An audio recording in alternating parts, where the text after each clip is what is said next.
Apie 22:30 min. Driokstelėjęs duslus sprogimas išprašė į lauką Lilijų gatvės 15 namo gyventoją Bronę Račkauskienę su dukromis. Atvykusi policijos operatyvinė grupė nustatė, jog sprogo ant rūsio laiptų padėtas sprogmuo.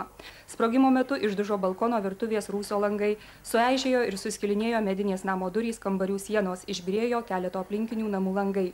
Namo savininkas Sigitas Račkauskas sprogimo padarytus nuostolius įvertinęs 10 000 litų sakė, neįtaręs, kas tai galėjo padaryti, kadangi prieš šią nelaimę nei jam, nei jo šeimos nariams nebuvo grasinta. Savininkas teigė gerai sugyvenantis su kaimynais, o ir darbinių konfliktų galėjusių išprovokuoti tokio pobūdžio kerštą, tiek šiuo metu jam dirbant direktoriaus pavaduotojų uždarojoje akcinėje bendrovėje Energija, tiek anksčiau užimant tokias pat pareigas Alytaus kapitalistų klubo vadovui Algimantui Caronkui priklausiusioje, tačiau seniai bankrutavusioje bendrovėje Resta nebuvę. Dėl šio sprogimo Alytaus policijos komisariato tardymo skyriuje iškelta baudžiamoji byla.